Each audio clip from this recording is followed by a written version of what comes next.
Hello everyone, आज के इस वीडियो में हम पढ़ने वाले हैं क्लास 12 फिजिक्स का दूसरा चैप्टर जो है विद्युत विभव तथा धारिता, जिसका यह तीसरा वीडियो है। तो आज के इस वीडियो में हम पढ़ेंगे कि निरक्षीय स्थिति पर विद्युत विभव की गणना हम करेंगे, जिसको अलग अलग बुक में अलग अलग हेडिंग के नाम से दिया गया है। जैसे यहाँ पे हम लिख दिए हैं कि वैद्युत द्विध्रुव की अच्छी स्थिति पर विद्युत विभव। अब इस तरीके से बुक में दिया गया है तो आपको इसको याद रखना है। अब इसका डेरिवेशन हम आपको बताएंगे और अंत में बताएंगे कि आप इसको ट्रिक से भी आप कैसे याद रख सकते हैं। और दूसरी बात कि आपको पीडीएफ नोट्स भी दिया जाएगा।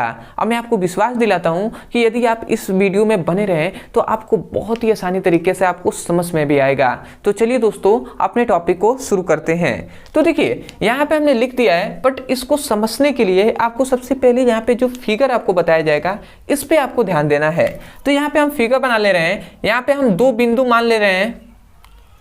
ये हमने दो बिंदु ले लिया। एक है, मान लेते हैं कि ये एक है ए बिंदु, एक है बी बिंदु। ए बिंदु पर हमने प्लस क्यू आवेश लिया, बी बिंदु पर माइनस क्यू आवेश लिया और इन दोनों बिंदुओं को हमने मिला दिया।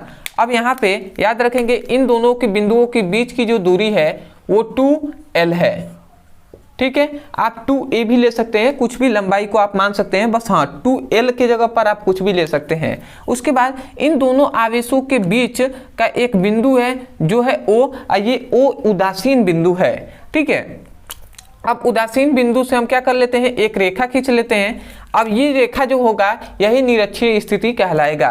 तो यहाँ से अब हम इसको क्या कर देते हैं, इसको हम इस तरह मिला देंगे और इसको हम मान लेते हैं इस तरीके से मिला देते हैं। मान लेते हैं कि ये जो उदासीन बिंदु से जो रेखा के खींचा गया है, अब यही इस बिंदु पर ये मान लेते हैं एक बिंदु है P, और इसी बिंदु P पर हमें विद्युत विभव की गणना करनी है। तो इसलिए हमने जो A है इसको बिंदु P से मिला दिया और बिंदु P को हमने मान लिया माइनस जो क्या है Q है, इससे हमने मिला दिया। अब ध्यान दे समझेंगे थोड़ा सा यहाँ पर कि इसका दूरी क्या हो जाएगा, L हो जाएगा, इसका भी दूरी L हो जाएगा। और बिंदु P, O से बिंदु P तक की दूरी क्या है, L है, R है। और यहाँ पे थीटा कोण बनता है, यहाँ पर भी थीटा कोण बनता है। तो इतनी बात को आपको याद रखना है। ये फिगर में हमने जो कुछ भी बताया ये आपको याद रखना है। आप कैसे इसको लिखेंगे, आप लिखेंगे माना दो बिंदु A तथा B है, A पर प्लस क्यू आवेश, B पर माइनस क्यू आवेश है, तथा दोनों आवेशों के बीच की दूरी 2L है, तथा दोनों आवेशों के बीच एक उदासीन बिंदु O है, तथा उदासीन बिंदु से R दूरी पर स्थित एक बिंदु P है जिस पर विद्युत विभव की गणना करनी है। तो इस प्रकार जितना हमने बोला इस प्रकार माना की करके आपको सबसे पहले लिखना होगा। तो याद रखेंगे, हमें भी ये याद नहीं है बट हम फिगर को देखकर आपको बोलकर सब बता दिए। अब इस प्रकार आप इसको लिख सकते हैं, या हम अंत में आपको पीडीएफ नोट्स भी आपको बताएंगे तो वहां से आप पीडीएफ भी लेकर वहां से लिख सकते हैं। ठीक है, तो अब इतना लिखने के बाद आपको सबसे पहले गणना क्या करना है, आप सबसे पहले गणना करेंगे कि ये जो प्लस क्यू आवेश है इस पर विद्युत विभव, उसके बाद माइनस क्यू आवेश पर विद्युत विभव। तो हम लिखते हैं प्लस क्यू आवेश के कारण बिंदु P पर उत्पन्न विभव। अब भैया विभव हमें ज्ञात करना है, तो विभव का आपको फॉर्मूला पता होगा। जो फॉर्मूला होता है V = 1/4πε0। और क्या होता है, प्लस क्यू के लिए हम लिख रहे हैं तो Q और D हम लिख देंगे। अब आप फॉर्मूला जानते हैं ना, ये फॉर्मूला होता है 1/4πε0 Q/D। ये फॉर्मूला होता है विभव का, ये बात आपको पता होगा। तो ये हमने विभव का फॉर्मूला लिख दिया। अब प्लस क्यू के लिए ज्ञात कर रहे हैं, इसलिए हमने यहाँ पे प्लस लिखने की कोई ज़रूरत नहीं है, इसलिए हमने नहीं लिखा। तो आशा करते हैं आप समझ रहे होंगे। अब आता है दूसरा, तो इसको आपको समीकरण फर्स्ट ले लेना है। अब थोड़ा सा ध्यान देना है, प्लस क्यू पर हमने ज्ञात कर लिया, अब माइनस क्यू पर हम ज्ञात करेंगे। तो यहाँ पे हम लिखेंगे माइनस क्यू आवेश के कारण बिंदु P पर उत्पन्न विभव।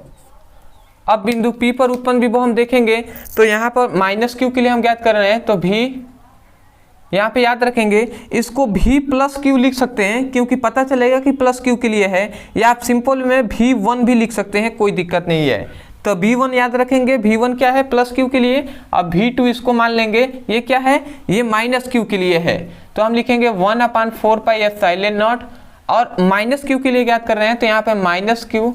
अब भाई हम क्या लिखेंगे, दूरी लिखेंगे, तो यहाँ से यहाँ तक की दूरी क्या है, हम d मान लेते हैं जो सूत्र में होता है, बट आपको दूरी क्या लिखना है, a से p तक की दूरी आपको लिखना है। तो यहाँ से AP आप लिख सकते हैं d की जगह पर डायरेक्ट, यहाँ पे AP आप लिख सकते हैं। और यहाँ पे क्या है, b से p तक की है तो आप लिख सकते हैं BP, ये आप लिख सकते हैं, ठीक है। तो अब इसको हम क्या करेंगे, समीकरण सेकेंड ले लेंगे। तो हमने सबसे पहले क्या किया, प्लस क्यू आवेश के कारण वैद्युत विभव निकाल लिया, माइनस क्यू आवेश के कारण वैद्युत विभव निकाल लिया।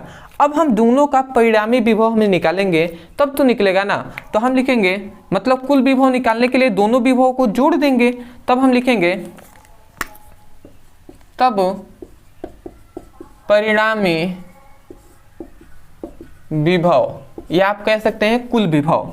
अब परिणामी विभव के लिए हम क्या करेंगे, V = हम V1 + V2 कर देंगे, V1 + V2, ये हम करते रहे हैं। अब थोड़ा सा यहाँ पे ध्यान देंगे, यहाँ पे है इसका मान हम यहाँ से पुटअप करेंगे, तो ये 1/4πε0 और Q/AP लिखेंगे, और उसके बाद बीच में प्लस है तो प्लस दे देंगे, और उसके बाद V2 का मान हम यहाँ से पुटअप करेंगे तो 1/4πε0 और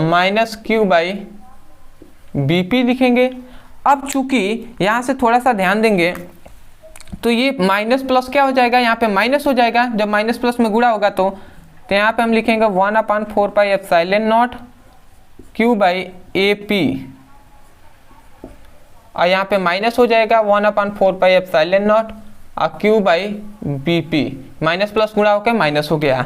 अब चूंकि हम जानते हैं, चूंकि हम क्या जानते हैं कि जो AP है वो BP के इक्वल है।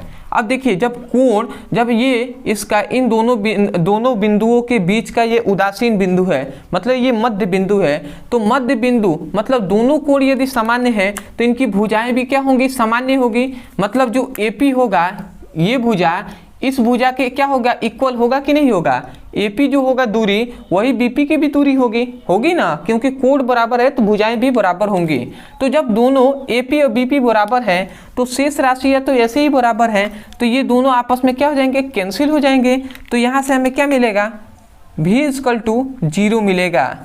तो ये आपको प्रूव्ड हो गया।